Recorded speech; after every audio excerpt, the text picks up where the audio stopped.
സുഹൃത്തുക്കളെ, വളരെ പ്രാധാന്യമുള്ളൊരു വാർത്താ ദിനമാണ് വന്നുകൊണ്ടിരിക്കുന്നത്.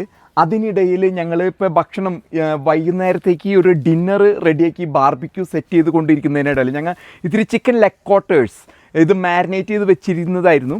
അതാണ് ഇന്ന് കഴിക്കുന്നത്. പക്ഷേ ഇതിനിടയിൽ പത്രക്കാരന് ഉറക്കമില്ല.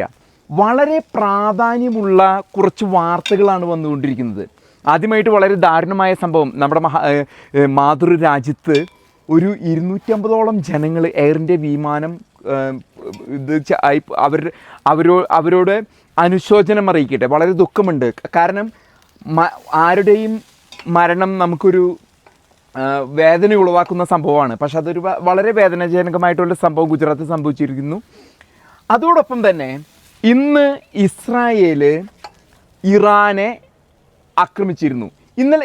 ഇന്നലെ ഞാനും മിഥുനും കൂടി ചെയ്ത ചർച്ചയിൽ പറഞ്ഞിരുന്നു, യുദ്ധം ആസന്നമാണ്, സമയം സമാഗതമായി എന്ന് ഞങ്ങൾ വ്യക്തമായിട്ട് സൂചിപ്പിച്ചിരുന്നു. എന്നാൽ അത് ഇന്ന് സംഭവിച്ചിരിക്കുകയാണ്.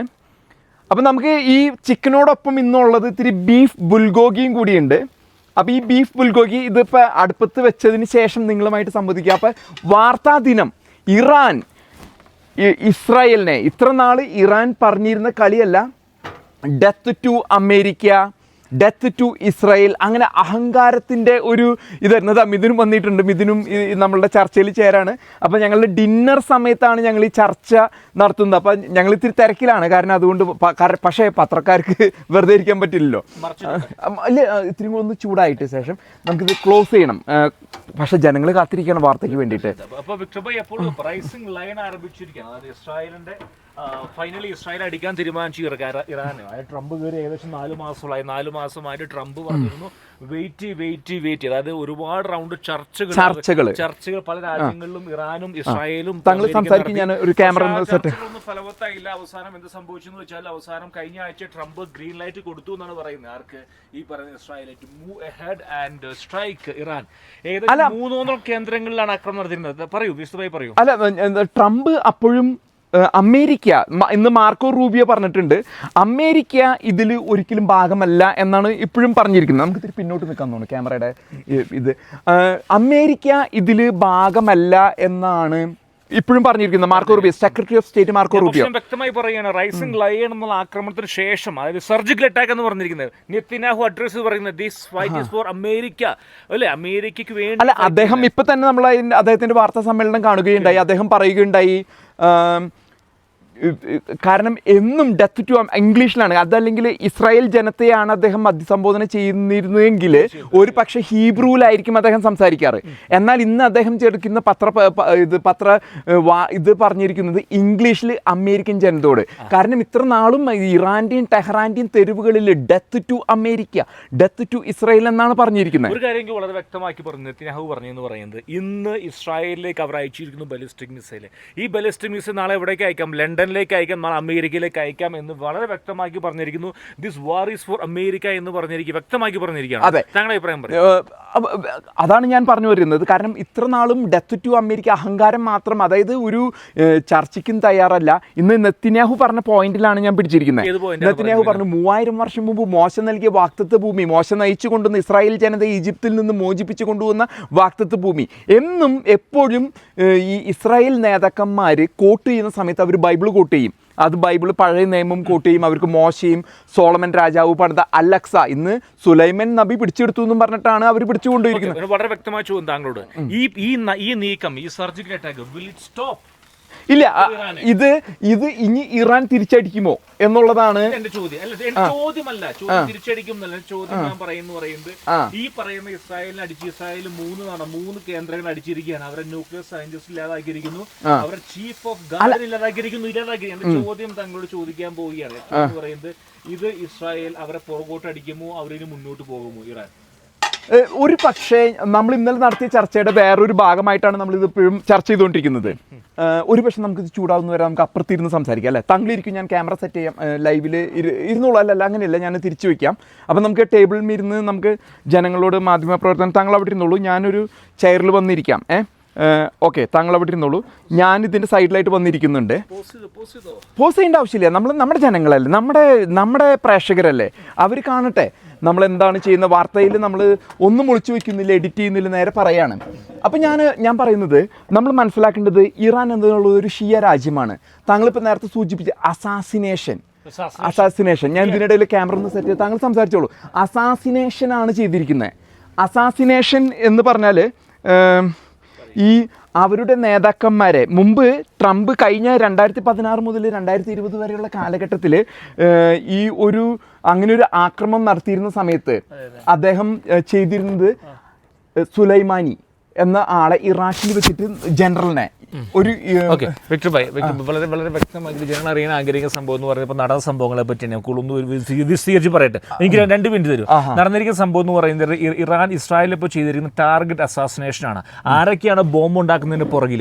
രണ്ട് സയന്റിസ്റ്റുകളെ കൊന്നിരിക്കുകയാണ്, അവർ ഇസ്രായേൽ ഗാർഡിനെ കൊന്നിരിക്കുകയാണ്. ഓക്കെ, അതാണ് മെയിൻ ഇമ്പോർട്ടൻറ്റ്. അതായത് ഈ ഇസ്രായേൽ ജനങ്ങളെ കൊല്ലും എന്ന് പറഞ്ഞിരിക്കുന്ന അവരുടെ ഗാർഡിന്റെ തലവനൊക്കെ ഇല്ലാതാക്കിയിരിക്കുന്നു, അവരുടെ സയന്റിസ്റ്റ് ഇല്ലാതാക്കിയിരിക്കുന്നു കേട്ടോ. അതായത് ഇപ്പോൾ അതോടൊപ്പം തന്നെ ഇസ്രായേലിലെ ഏകദേശം എല്ലാ നേതാക്കന്മാരും, ഇറാന്റെ എല്ലാ നേതാക്കന്മാരും ഇപ്പോൾ ബങ്കറിൽ ഒളിച്ചിരിക്കാന്ന് പറയുന്ന എല്ലാവരും. അതോടൊപ്പം തന്നെ ഇറാന്റെ എല്ലാ വ്യോമ മേഖല അടച്ചിട്ടിരിക്കുകയാണ്. പ്രിസൈസ് അറ്റാക്ക് ഓൺ ലീഡേഴ്സ്, അതായത് ടാർഗറ്റഡ് അസാസിനേഷൻ. വെറുതെ ഒന്ന് ബോംബിട്ട് പോവല്ല, സർജിക്കൽ അറ്റാക്ക്, പ്രിസൈസ് അറ്റാക്ക്. കാരണം എന്ന് പറയുന്നത് ഇനി വീണ്ടും ഇവര് ഇസ്രായേലിനെ ആക്രമിക്കാൻ തുനിയരുത്. അത് കൊടുത്തിരിക്കുന്നത് IRGTCയുടെ ഹെഡ്, അതായത് ഇറാനിയൻ റിപ്പബ്ലിക്കൻ ഗാർഡ്സിന്റെ ഹെഡിനെ തീർത്തിരിക്കുകയാണ്. അതായത് പേര് പിന്നെ പറയുന്നതായിരിക്കും. പിന്നെ തീർത്തിരിക്കുന്നത് അവിടുത്തെ ബാലിസ്റ്റിക് മിസൈൽ പ്രോഗ്രാമിന്റെ, പിന്നെ ഇതുപോലെ രാഷ്ട്രീയ നേതൃത്വത്തെ തകർത്തിരിക്കുന്നത്. അപ്പോൾ വളരെ വളരെ വ്യക്തമാക്കി പറയാൻ ആഗ്രഹിക്കുന്നു പറയുന്നത് അതായത് നെതന്യാഹു അഭിസംബോധന പറഞ്ഞിരിക്കുന്നത് ഈ യുദ്ധം ഇറാനിലെ ജനങ്ങൾക്കെതിരെ അല്ല. ആർക്കെതിരെയാണ്? ഈ ഭീഷണി മുഴക്കിക്കൊണ്ടിരിക്കുന്ന ഖമേനിയും ഇതിലാണ്. കാരണം അവിടുത്തെ ഇറാനിയൻ ജനത ഒരിക്കലും ഇത് ആഗ്രഹിക്കുന്നില്ല. വേറൊരു കാര്യം ഞാൻ നേരത്തെ സൂചിപ്പിച്ച ഷിയ നേതൃത്വം, നമ്മളൊരു കാര്യം മനസ്സിലാക്കണം. ഇപ്പുറത്ത് നിൽക്കുന്ന വഹാബിസ്റ്റ് സുന്നി നേതൃത്വം അറബ് രാജ്യങ്ങൾ, അവർ ഈ പരിപാടിക്ക് ഒന്നുമില്ല. അവര് പറയുന്നത് അവർക്ക് കാരണം സുന്നികളെ, അൽഖയ്ദ പോലെയുള്ള സുന്നി ശക്തികളെ പിരികേറ്റി വിടുന്നത് ഈ ഷിയാണ്. എന്നിട്ട് അവർ പിന്നാലെ മാറിക്കഴിഞ്ഞ ഒക്ടോബർ 7 ശേഷം കഥ മാറിയിരിക്കുകയാണ്. സുന്നികൾ പറയുന്നത് ഞങ്ങൾക്ക് സമാധാനം മതി, യഥാർത്ഥമായ സമാധാനം മാത്രമേ ഞങ്ങൾ ആഗ്രഹിക്കുന്നുള്ളൂ, ഞങ്ങൾ ഇനിയൊരു അലമ്പിനും ഇല്ല, ഞങ്ങൾക്ക് മതവും വേണ്ട, ഞങ്ങളുടെ കസേര ഞങ്ങളുടെ പിള്ളേർക്ക് ഇത് പകർന്നു കൊടുക്കുക, ഇതൊക്കെ മാത്രമാണ് സുന്നികൾ, വഹാബിസ്റ്റ് സുന്നി സൗദി പോലെയുള്ള ശക്തികൾ. അമേരിക്കയുടെ റെസ്പോൺസ് വന്നിരിക്കുകയാണ്. അമേരിക്കയുടെ സ്റ്റേറ്റ് സെക്രട്ടറി മാർക്ക് റൂബി പറഞ്ഞിരിക്കുന്നു ഇതിൽ ഞങ്ങൾക്ക് യാതൊരു ബന്ധവുമില്ല. പക്ഷേ സ്പോക്സ് പേഴ്സൺ ഓഫ് ഇറാന്റെ ആർമഡ് ഫോഴ്സിലെ വ്യക്തി പറഞ്ഞിരിക്കുന്നത് ഇത് അമേരിക്കയ്ക്ക് ഏറ്റിരിക്കുന്ന അടിയാണ്, ഞങ്ങൾ തിരിച്ചടിക്കുമെന്ന് പറയുന്നത് അമേരിക്കയോട്. വേറൊരു കാര്യം മനസ്സിലാക്കേണ്ടത്, ഈ ഇസ്രായേലിന് ചുറ്റും 19 അമേരിക്കൻ മിലിറ്ററി ബേസുകളുണ്ട്.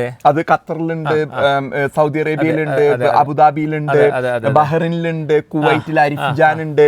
ഇങ്ങനെയുള്ള ഈ ബേസുകളിലേക്ക് എന്തെങ്കിലും ആക്രമിച്ചാല് അത് 2ാം ലോക മഹായുദ്ധം നടന്ന പോലെ പേൾ ഹാർബറിൽ അമേരിക്കയുടെ കപ്പൽ മുക്കിയതിന് തുല്യമായിട്ട് അമേരിക്കനെ വലിച്ചിതിലേക്ക് കൊണ്ടുവരുന്നതായിരിക്കും. ഒരു അപ്ഡേറ്റിംഗ് പറയാനുണ്ട് ഇപ്പൊ താങ്കൾ ക്ഷമിക്കണം. അതായത് ഈ പറയുന്ന ഇസ്രായേലിന്റെ ടാക്കൽ എന്ന് പറയുന്നത് nuclear facility, air defence battery, ഹോംസോള്, headquarters of senior officials, weapon ഡിപ്പോൾ, ലാബുകൾ, അതായത് ടാർഗറ്റ് അറ്റാക്ക്. അല്ല, 6 അടിച്ചിട്ടുള്ളൂ. 6 മിലിറ്ററി ബേസുകൾ, അതിൽ ബങ്കർ ബസ്റ്റിംഗ് ബോംബുകൾ വെച്ചിട്ട് താഴെ പോയിട്ട് ന്യൂക്ലിയർ, കാരണം ഇവര് മുകളിലൊന്നും വെച്ച് ഒരു രാജ്യം ഉണ്ടാക്കുന്നില്ല. ഇന്നൊക്കെ ടണൽ താഴേക്ക് 15 നില താഴേക്ക് പോയിട്ടാണ് ഈ സാധനങ്ങൾ ഉണ്ടാക്കണേ. അവിടേക്ക് തുരന്ന് പോയിട്ടാണ് ബങ്കർ ബസ്റ്റർ ബോംബുകൾ വെച്ചിട്ട് തകർത്തേണേ. ഇനി വേറൊരു കാര്യം, ബങ്കർ ബസ്റ്റർ ബോംബ് ഉപയോഗിക്കാൻ സാധിക്കില്ല അമേരിക്ക. ഒരു പക്ഷേ എനിക്ക് തെറ്റുപറ്റിയതായിരിക്കും, അത് അമേരിക്ക കൊടുത്തിട്ടുണ്ടോന്ന് അറിയില്ല. പക്ഷെ അങ്ങനെയുള്ള ബോംബുകൾ ഈ നസറുള്ളനെ കൊല്ലുന്ന സമയത്ത് 14 നില താഴേക്ക് പോയിട്ടാണ് നസറുള്ളനെ കൊല്ലുന്നത്. വേറൊരു കാര്യം ഞാൻ പറയുന്നത്, നമ്മൾ മനസ്സിലാക്കേണ്ടത് ഏറ്റവും പ്രാധാന്യമുള്ള ഒരു കാര്യം എന്ന് പറയുന്നത് ഈ എന്താണ്, പുടിനെ കൈ വരിഞ്ഞ് മുറിഞ്ഞ് കെട്ടിച്ചേരണം യൂറോപ്പും ജർമ്മനിയും ഇത് നമ്മുടെ സെലൻസ്കി ഒക്കെ പടി കൂടിയിട്ട്. നമ്മളൊരു കാര്യം, ഇത് തിരിച്ചടിക്കുമ്പോൾ പുടിൻ ഇല്ലാണ്ട് ഇറാന് തിരിച്ചടിക്കാൻ പറ്റില്ല ഒരിക്കലും. കാരണം ഇത് അവസാനത്തെ അടിയാന്നാണ് നെതന്യാഹു പറഞ്ഞേക്കണേ. അടിച്ചില്ല. ഒരു മിനിറ്റ്, ഒരു മിനിറ്റ് അതിനോട് വിയോജിക്കുന്നു. നെത്തിനാഹുവിൻ്റെ പരാമർശം വന്നിരിക്കുന്നത് ഇത് അവസാനത്തെയോ അല്ലെങ്കിൽ ആദ്യത്തെ അടിയല്ല, ആസ് ലോങ് ആസ് ഇസ്രായേലിനെ അടിക്കും. കാരണം ആസ് ലോങ് ആസ്, അതായത് എത്ര കാലം വരെ ഇറാൻ ഇസ്രായേലിന് ഭീഷണിയാണ്, അന്ന് ഒരു അടിക്കുന്നെന്ന് താങ്കൾ ഈ പറയാൻ. വേറൊരു കാര്യം പറയാനുള്ളത്, നമ്മൾ മനസ്സിലാക്കേണ്ടത് ഇപ്പൊ ഈ അടുത്ത കാലത്ത് ബാഷർ അൽ അസദ് സിറിയയിൽ ഉണ്ടായിരുന്നു, റഷ്യ സംരക്ഷിക്കുമെന്നായിരുന്നു. റഷ്യ ഒന്നും, അവിടെ റഷ്യക്ക് അസറ്റ്സ് ഉണ്ടായിരുന്നു, മിലിറ്ററി അസറ്റ്സ് ഉണ്ടായിരുന്നു, നേവിയുടെ ഉണ്ടായിരുന്നു, ആർമിയുടെ ബേസുകൾ ഉണ്ടായിരുന്നു. പക്ഷെ പുടിൻ ഒന്നും ചെയ്തില്ല. കാരണം പുടിൻ അവിടെ പെട്ടുകിടക്കാണ്, യുക്രൈനായിട്ടുള്ള ചെറിയ യുദ്ധത്തിൽ പെട്ടുകിടക്കാണ്, അത് പെട്ടുകെടുത്തിച്ചതിരിക്കുകയാണ്. അപ്പൊ ഇറാന് വേണ്ടിയിട്ട് നിൽക്കുമോ? കാരണം ബാഷർ അൽ അസദ് ഇറാൻ, താങ്കളെ ചോദിക്കുന്നു ഇറാന് വേണ്ടി ഇപ്പൊ നിൽക്കുമോ എന്നുള്ള ചോദ്യങ്ങൾക്ക് ഇറാന്റെ ആക്രമണം സാധിക്കുമോ? ഇറാന്റെ ആക്രമണത്തെ ഇസ്രായേല് പ്രതിരോധിക്കാനുള്ള നടപടി ആരംഭിച്ചിരിക്കുകയാണ്. ടെല്ലവീവിൽ ഹോസ്പിറ്റൽ അടച്ചിട്ടിരിക്കുകയാണ്, അണ്ടർഗ്രൗണ്ട് ഹോസ്പിറ്റൽ തുറന്നു വെച്ചിരിക്കുന്നു, ജെറുസലേമിൽ അമേരിക്കൻ എംബസി അടച്ചിട്ടിരിക്കുന്നു, താൽക്കാലത്തേക്ക് അടച്ചിട്ടിരിക്കുകയാണ്. അതായത് ഇസ്രായേൽ പ്രിക്കോഷൻ എടുത്തു കഴിഞ്ഞിരിക്കുകയാണ് ബാലിസ്റ്റിക് മിസൈലുകൾക്ക് അഗൈൻസ്റ്റ്. വേറൊരു പൊളിറ്റിക്കൽ മൂവും കൂടി മനസ്സിലാക്കേണ്ടത്, മുൻപത്തെ American presidential candidate Mike Huckabee, അദ്ദേഹമാണ് ട്രംപ് ഇപ്പൊ അവിടുത്തെ അംബാസഡർ ആയിട്ട് വെച്ചിരിക്കുന്നത്, അമേരിക്കയുടെ ഇസ്രായേലിലെ അംബാസഡർ. അദ്ദേഹത്തിന് അദ്ദേഹം വളരെ ബിബ്ലിക്കലായിട്ട് ചിന്തിക്കുന്ന ദൈവവിശ്വാസിയായിട്ടുള്ള ഒരു വ്യക്തിയാണ്. അദ്ദേഹത്തിന് ഇതിൽ വ്യക്തമായ ഈ നെഗോഷിയേഷൻ നടത്തുന്നതിൽ അദ്ദേഹവും എന്തോ പ്രസ്താവന നടത്തിയിട്ടുണ്ട്, ദൈവത്തിന്റെ കരമുണ്ടെന്നൊക്കെയാണ് അദ്ദേഹം പ്രസ്താവന നടത്തിയിരിക്കുന്നത്. ചിക്കനാണ് നോക്കേണ്ടി വരും.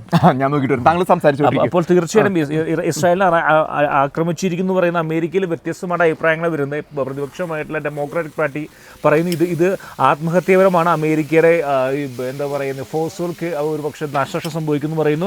അമേരിക്കയിൽ മിക്സ് ആയിട്ടുള്ള ഒരു അഭിപ്രായം വന്നുകൊണ്ടിരിക്കുന്നത്. പക്ഷെ വ്യക്തമായി പറയുന്ന പോലെ തന്നെ ഇതെന്താ പറയുക, ഇത് തീർച്ചയായിട്ടും ഇറാൻ കോഴി വെന്ത് തുടങ്ങിയിട്ടാ വേണമെങ്കിൽ അവരൊന്ന് ആയിക്കോട്ടെ നമുക്ക് എന്തായാലും അടുത്ത ലൈവിൽ വരാം അല്ലേ? അല്ലെ, കോഴി വെന്തതൊന്ന് കാണിക്കും നമ്മളുടെ പ്രേക്ഷകരല്ലേ, ഒന്ന് തിരിച്ചിട്ട് ഇങ്ങോട്ട് കാണിച്ചാല് കോഴി വെന്ത് തുടങ്ങിയിട്ടുണ്ട്, ഒരുവിധം റെഡി ആയിക്കൊണ്ടിരിക്കുകയാണ്.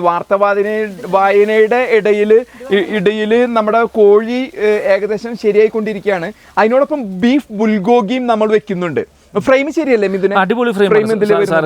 അപ്പൊ ഇതിൽ ബീഫ് ബുൽഗോഗി ഉണ്ട്. അപ്പൊ വാർത്തകൾ നിലയ്ക്കുന്നില്ല. ഈ ഒരു വാർത്ത നമ്മൾ ഇത് കണ്ടിന്യൂ ചെയ്യും. അപ്പൊ നമ്മൾ കുറെ കാര്യങ്ങൾ കവർ ചെയ്തിരിക്കുകയാണ്. ഇനി ഇറാന്റെ ഒരു പ്രത്യാക്രമണം, മിഥുനെ നമുക്ക് തമ്പിന് വേണ്ടിയിട്ട് ഒരു സ്റ്റില്ലെടുക്കാമോ? സ്റ്റില്ല് കുറച്ചെടുക്കാം. അപ്പൊ ഇറാന്റെ പ്രത്യാക്രമണം, മിഥുനും ഇങ്ങോട്ട് വന്നാൽ അപ്പൊ പ്രത്യാക്രമണം, ഇറാന്റെ ഒരു പ്രത്യാക്രമണം എന്തായിരിക്കും എന്നുള്ളതിനെ കുറിച്ച് താങ്കളും കൂടി വരൂ. കമോൺ. ഇറാന്റെ ആക്രമണം പ്രത്യാക്രമണം ഉണ്ടാകുമോ? ഇറാന്റെ ആക്രമണം തീർച്ചയായിട്ടും 90% ആക്രമണം ഉണ്ടായിരിക്കും. അല്ല, അഡ്ജസ്റ്റ്മെന്റ് അടിയായിരിക്കുമെന്ന് താങ്കൾക്ക് തോന്നുന്നു? അഡ്ജസ്റ്റ്മെന്റ് അടിക്ക് ഇല്ലില്ല, ഇറാൻ ഇനി അഡ്ജസ്റ്റ്മെന്റ് അടിക്ക് സാധ്യതയില്ല. കാരണം ഇറാൻ ഇനി എന്താ പറയുന്ന അഡ്ജസ്റ്റ്മെന്റ് നിവൃത്തിയില്ല അവർക്ക്. കാരണം അവർ അടിച്ചേ നിവൃത്തിയുള്ളൂ. കാരണം ഇനി അവർക്ക് ജനങ്ങളോട് എന്ത് പറയും? ഈ സംഭവം ഒരു വ്യക്തി, അവിടുത്തെ ജനങ്ങള് അവിടുത്തെ ഒരു ഇത് ഖമേനിയുടെ മാത്രം കഴിഞ്ഞ 40 വർഷമായിട്ട് ഇറാനെ ഭരിച്ചുകൊണ്ടിരിക്കുന്നത് ഈ പറഞ്ഞ കൂട്ടരല്ലേ അവല്ലേ 40 വർഷമായിട്ട് അവർ അടിച്ചമർത്തപ്പെട്ടിരിക്കുകയാണ്. ഇനി ഈ പറഞ്ഞ അഡ്ജസ്റ്റ്മെന്റ് അടിക്ക് ഇറങ്ങി കഴിഞ്ഞാൽ എന്താണെന്ന് വെച്ചാൽ ഖമേനിനെയൊക്കെ ആൾക്കാർ പൂട്ടിക്കുക അവിടെ ഉള്ളവരെ ഒന്നെങ്കിൽ അടിക്കുകയോ ഇല്ലാതാക്കുക, അല്ലെങ്കിൽ ഇറങ്ങി പോവുക. അതുകൊണ്ട് മുഖം രക്ഷിക്കാൻ വേണ്ടി ഖമേനിക്ക് നല്ല അടി അടിച്ചേ പറ്റൂ. പക്ഷെ അടി അവിടെ വരെ എത്തും പറയാൻ പറ്റില്ല. ഇനി നമ്മൾ അടുത്ത വാർത്ത എയർ ഇന്ത്യയുടെ വാർത്തയുമായിട്ട് തിരിച്ചു വരുന്നതായിരിക്കും. ഇപ്പൊ കുറച്ച് നേരത്തേക്ക് ഒരു ചെറിയ ബ്രേക്ക് എടുക്കുകയാണ്. തീർച്ചയായിട്ടും സാർ.